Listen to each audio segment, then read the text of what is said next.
हमने किन किन सब्जियों का सिलेक्शन किया है, हम यहाँ पर जून महीने में कौन सी सब्जियों की बुआई कर रहे हैं, वीडियो के लास्ट में इसको भी बताएंगे। फिलहाल जून के महीने में आप कौन सी 5 सब्जियों का चुनाव करेंगे ताकि उसका आगे चलकर आपको अच्छा रेट मिले, इसके बारे में यहाँ पर आपको जानकारी देंगे।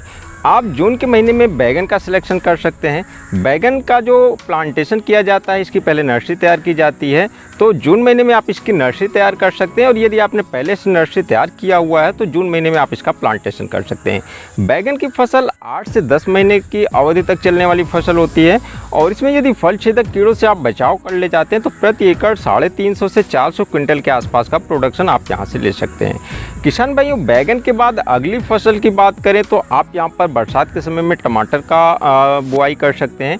टमाटर भी नर्सरी तैयार करके इसका प्लांटेशन किया जाता है, तो आप जून में इसकी नर्सरी तैयार कर सकते हैं या पहले से नर्सरी तैयार है तो आप इसका प्लांटेशन कर सकते हैं। तो जून लास्ट या फिर जुलाई के महीने में आप इसका प्लांटेशन करते हैं तो ये वाला जो टमाटर होगा करीब 60 से 65 दिन बाद आगे चलकर आपका सितंबर महीने में ये टमाटर निकलने लगेगा और उस समय पर आपको टमाटर का काफ़ी अच्छा रेट मिलेगा।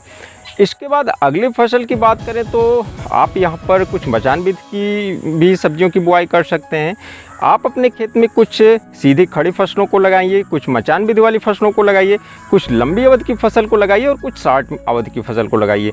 तो यहाँ पर आप मचानबिद से लौकी की बुआई कर सकते हैं। लौकी की बुआई आप करेंगे तो अक्टूबर नवंबर तक वो आपकी लौकी चलेगी और लौकी को आपको मचानबिद से लगाना होगा और इसमें 1 एकड़ से करीब 250 से 300 क्विंटल के आसपास लौकी का उत्पादन लिया जा सकता है। लौकी के बाद अगली फसल की बात करें तो आप खीरे की बुआई कर सकते हैं और खीरा ये है कम अवधि की फसल आती है, करीब 90 से 100 दिन के आसपास में आप का जो पूरा खेत खाली हो जाता है। तो आप यहाँ पर बरसात के समय में यदि जून के महीने में आप खीरे की बुआई करते हैं तो आगे जुलाई लास्ट से आपका खीरा निकलना शुरू हो जाएगा और इस समय पर खीरे की बुआई काफ़ी कम होती है लेकिन खीरे की डिमांड बनी रहती है। तो यहाँ पर आपको खीरे का करीब 30 से 40 रुपये के आसपास का रेट मिलने की संभावनाएं रहती है। तो यहाँ से आप खीरे से काफ़ी अच्छा प्रॉफिट कमा सकते हैं। किसान भाइयों, खीरे से उत्पादन की बात करें तो बरसात के समय में जो खीरा लगता है इसका उत्पादन कुछ कम आता है और फरवरी मार्च में जो खीरा लगता है इसका अच्छा उत्पादन आता है। तो बरसात के समय में यदि आप खीरे की बुआई करते हैं तो 200 से 250 क्विंटल प्रति एकड़ के हिसाब से यहाँ से आप उत्पादन ले सकते हैं। खीरे के बाद अगली फसल की बात करें तो आप कम अवधि में आप यहाँ पर मूली की बुआई कर सकते हैं और जून के महीने में आप मूली की बुआई करते हैं, फिर आगे जुलाई में भी मूली की बुआई करते हैं। तो इस समय पर जो मूली की बुआई होगी उसका आगे चलकर काफ़ी अच्छा भाव मिलता है, करीब 40 से 60 रुपये केजी का थोक रेट भी इसका मिल जाता है। और इसमें जो है काफ़ी कम अवधि की फसल होती है, 55 दिन के आसपास में आपका पूरा खेत खाली भी हो जाता है। मूली की बुआई आप यहाँ पर 2 शिफ्ट में भी कर सकते हैं। आप एक बार इधर करेंगे, फिर 2 महीने बाद फिर उसी खेत में भी मूली लगा सकते हैं या फिर दूसरे खेत में आप इसको करीब जून, जुलाई और अगस्त इन तीनों महीने में यदि आप मूली लगाते हैं तो आपको इसका काफ़ी अच्छा भाव मिलेगा। तो कम अवधि की फसल होती है तो इस तरीके से आपका एक लंबी अवधि की फसल हो गई, कुछ मचान वाली हो गई, कुछ कम अवधि की फसल हो गई। तो इस तरीके से आप इनमें चुनाव कर सकते हैं। इसके अलावा यदि और फसलों की बात करें, आप और चुनाव करना चाहते हैं तो पत्ता गोभी को आप लगा सकते हैं। पत्ता गोभी भी करीब 90 दिन की अवधि की है लेकिन इसके लिए आपको थोड़ा सा पहले नर्सरी भी तैयार करनी होती है। तो 80 दिन के आसपास, 90 दिन के आसपास में पूरा खेत खाली हो जाता है। पत्ता गोभी, फूल गोभी, इन दोनों से आपको यहाँ पर काफ़ी अच्छा फ़ायदा मिल सकता है। और इनके बाद आगे बात करें तो आप धनिया की बुआई कर सकते हैं। धनिया से भी काफ़ी अच्छा आपको यहाँ पर प्रॉफिट मिल सकता है। बरसात में धनिया का काफ़ी अच्छा भाव रहता है। धनिया के बाद यदि आप बेल वर्गीय में कुछ और लगाना चाहते हैं तो आप करेला लगा सकते हैं। उत्पादन फिलहाल करेले का कम होता है। यदि आप मचानबिद से करेला लगाते हैं तो करीब 100 से 110 क्विंटल के आसपास प्रति एकड़ आपका उत्पादन हो जाएगा। लेकिन बरसात के समय में जो करेला होता है उसका अच्छा भाव मिलता है, करीब 25 से 30 रुपये केजी का औसत रेट बरसात के समय में आपको मिलने की उम्मीद रहती है।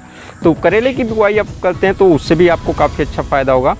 करेले के बाद आप यहाँ पर हरे प्याज की भी खेती कर सकते हैं। कम अवधि की फसल होगी और बहुत बड़े रकबे में नहीं, आप थोड़े से ही क्षेत्र में इसको करिए लेकिन यहाँ से हरे प्याज का काफ़ी अच्छा भाव मिलता है बरसात के समय में। तो यदि आपके क्षेत्र में इसकी बिक्री होती है, डिमांड रहती है तो आप हरे प्याज की भी खेती कर सकते हैं और इसी के साथ आप सरपुतिया की भी खेती कर सकते हैं।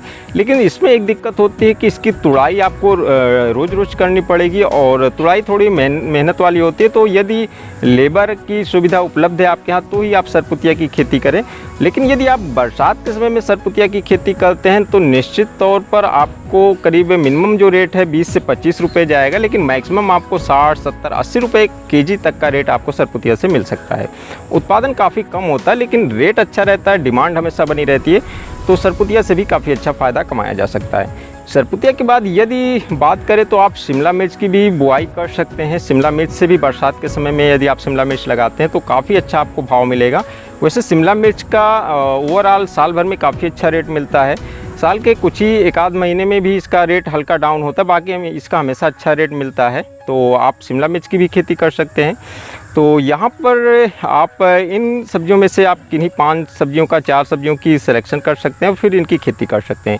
यहाँ पर हम बात करें तो हम यहाँ पर किसान भाइयों, हमारा जो यहाँ पर पपीता भी लगा हुआ है, लंबे अवधि की फसल है, इसी में नींबू भी लगा हुआ है, तो इसके बीच में हम यहाँ पर शिमला मिर्च की बुआई कर रहे हैं। तो बरसात के समय में हमारा एक शिमला मिर्च हो गया, इसके साथ हमारा बैगन की भी फसल है। तो बैगन की फसल हमने पहले से जो बैगन का हमने प्लांटेशन किया हुआ था वो फसल चल रही है, साथ ही हमने बैगन का प्लांटेशन कर भी दिया हुआ है। तो इस समय पर बैगन का प्लांटेशन हुआ है, लौकी की बुआई की प्रक्रिया चल रही है, खीरे की भी बुआई की प्रक्रिया चल रही है और मूली की व्यवस्था हम कर रहे हैं। तो यहाँ पर जो 5 सब्जियाँ हमारा शिमला मिर्च, बैगन, लौकी, खीरा और मूली, इनकी हम बुआई कर रहे हैं। तो हमने यहाँ पर बरसात के लिए इन सब्जियों का सिलेक्शन किया हुआ है, तो इनकी खेती हम यहाँ पर बरसात में करेंगे। तो दोस्तों उम्मीद करते हैं कि हमारी आज की वीडियो आप लोगों को अच्छी लगी होगी। वीडियो अच्छी लगी हो तो लाइक करें, दोस्तों में शेयर करें और मिलते हैं एक नए वीडियो में नए कंटेंट के साथ। तब तक के लिए नमस्कार।